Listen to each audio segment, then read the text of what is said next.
जय हिंद दोस्तों। कंट्रोवर्सी खत्म, अब कंटेंट चालू। इस पहला क्वेश्चन की बात किया जाए तो क्वेश्चन में बोला गया है कि एक सेल के दौरान टीवी दुकान का मालिक जो है चार अलग अलग प्रकार के डिस्काउंट देता है। और ये चारों डिस्काउंट के बारे में ये पूछा है कि कौन सा विकल्प है जो दुकान के मालिक के लिए सर्वोत्तम अच्छा है मूल्य है या संभव मूल्य प्रदान करेगा। यानी कि दुकान मालिक सबसे कम डिस्काउंट दे, है ना, तो दुकानदार को फायदा होगा। अब देखिए कि जो भी डिस्काउंट दो दिया गया है ना, दो दो का पेयर बनाकर दिया गया है। इसमें देखेंगे कि सबका सम 40 है। सबका सम क्या है? 40, 35 5 40, सब में 40 40। एग्जाम में भी ऐसे ही आएगा। तो फॉर्मूला तो सब लोग लगाते होंगे, लेकिन बिना फॉर्मूला के ऐसे बना सकते हैं कि अगर सबका सम 40 है तो अगर इसका भी डिफरेंस मिनिमम होगा, जैसे इसमें डिफरेंस अगर आप देखें तो इसका मिनिमम डिफरेंस है कितना? 20 का। मिनिमम नहीं, इसका डिफरेंस 20 का, इसका डिफरेंस 10 का, है ना, और इसमें डिफरेंस अगेन 30 का। सबसे मिनिमम डिफरेंस यही आ रहा है, तो हमें फॉर्मूला लगाने की जरूरत नहीं है, डायरेक्टली टिक आउट करके हम लोग आगे बढ़ेंगे और एग्जाम में यही कमाल करेंगे। अगला क्वेश्चन अगर देखा जाए तो बोल रहा है कि मान लीजिए कि समलंब चतुर्भुज की दो समानांतर भुजाओं की लंबाई दिया गया 30 सेंटीमीटर 18 सेंटीमीटर और भुजाओं के बीच की दूरी दिया गया, जो कहानी होता है नॉर्मली, है ना, घर घर की कहानी है। बोल रहा है कि इस समलंब चतुर्भुज का क्षेत्रफल है जो वर्ग के क्षेत्रफल के बराबर है, तो वर्ग का परिमाप बताएं। देखिए, जब भी एग्जामिनर क्वेश्चन सेट करता है ना, तो 100 क्वेश्चन सेट किया तो 20 क्वेश्चन में लूप होल होता है। इस क्वेश्चन में भी लूप होल है, उसी का फायदा उठाना है। लेकिन निकालना है वर्ग का परिमाप। वर्ग का परिमाप 4 इंटू भुजा, यानी कि सभी अगर भुजाएं इंटीजर में हो और ऑप्शन भी इंटीजर में है, पूर्णांक में ही है, तो आंसर हमारा 4 का मल्टीपल होना चाहिए। 4 का मल्टीपल। अब देखिए, क्योंकि 4 होता है ना, अब 4 का मल्टीपल वाला एक ही ऑप्शन है भाई साहब, 96, 24 चौका 96। इसके अलावा कोई 4 से नहीं करता है। इस लूप होल को हमने पकड़ लिया। क्वेश्चन नंबर 3 कह रहा है कि 1000 लड़के और 600 लड़कियां एक परीक्षा में भाग लेते हैं। यदि 40% लड़के और 35% लड़कियां उत्तीर्ण हुई, है ना, तो परीक्षा में अनुत्तीर्ण उम्मीदवारों की कुल संख्या क्या होगी, है ना।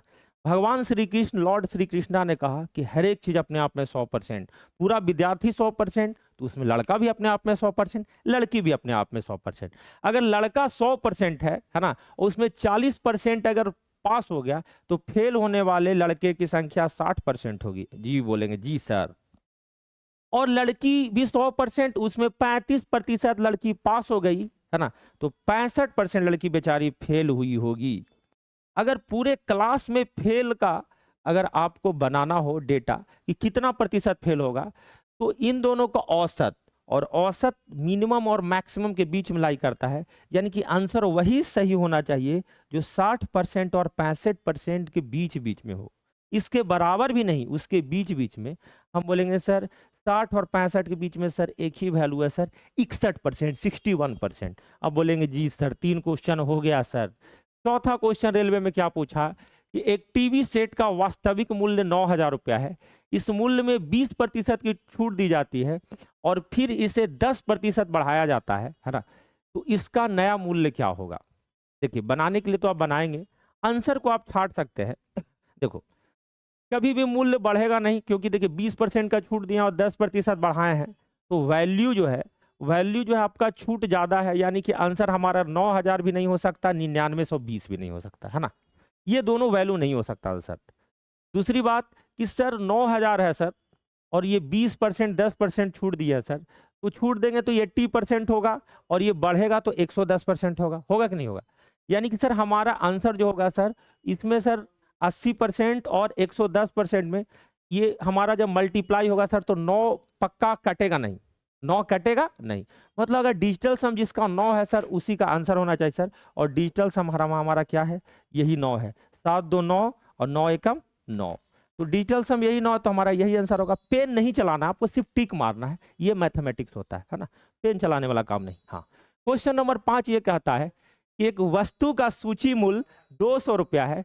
2 क्रमिक छूटों के बाद एक ग्राहक इसे 150 रुपया में खरीदता है, 150 रुपया में खरीदता है। यदि एक छूट 10% हो तो दूसरी छूट दशमलव के, है ना, 2 अंकों तक बताना है। देखिए, रेशियो का ही हम लोग इस्तेमाल करेंगे और उड़ा देंगे एक लाइन में। अब बोलेंगे कैसे? हम बोलेंगे सर 200 रुपया का सामान है, फाइनली 2 डिस्काउंट के बाद 150 रुपया मिल रहा है। ठीक है, अच्छी बात है सर। पहला डिस्काउंट की अगर आप बात करें तो पहला डिस्काउंट अगर 10% का, यानी कि मार्क प्राइस अगर 100 होगा या 10 होगा मार्क प्राइस, तो 10% डिस्काउंट 9 में बिकेगा। बहुत लोग ऐसे बोल सकते हैं कि सर 10% को बोल सकते हैं सर 1/10, 1/10, 10 में एक छूट देने के बाद कितना बिकेगा, 9/10। दूसरा छूट के लिए हमें रेशियो नहीं पता है, क्या हम लोग ए बाई बी इसको लिख सकते हैं कि बी मार्क प्राइस होगा तो ए में बेचा गया होगा, हाँ। इन दोनों रेशियो के इक्वेट करें तो 50 या 150, 50 चौका 200। अगर आप काटेंगे तो 3 या 9 है ना, और फिर काट सकते हैं 2 दूनी का 4, 5 दूनी का 10। क्रॉस मल्टीप्लीकेशन जब करेंगे है ना, तो ए बाई बी के जो वैल्यू है 5/6 आ जाएगा। 5 क्या आ जाएगा, 6 आ जाएगा, है ना। 5 इधर चला जाएगा और 3 दूनी 6। इस कहानी से शिक्षा ये मिला कि सर 6 के समान 5 में अवेलेबल था दूसरे मतलब अंकित मूल्य और विक्रय मूल्य के बीच में, तो क्या 1 का डिस्काउंट नहीं हुआ होगा, तो 1 का डिस्काउंट हुआ सर 6 पे, और 1/6 इंटू 100 हमारा हो जाएगा 16.2/3%। तो ये 5 क्वेश्चन का एक्सप्लेनेशन आपको कैसा लगा प्लीज कमेंट करके जरूर बताएंगे, है ना। अगर बढ़िया लगा होगा तो और भी वीडियो मैं अपलोड करूंगा। तब तक के लिए जय हिंद, जय Bharat, love you all, take care.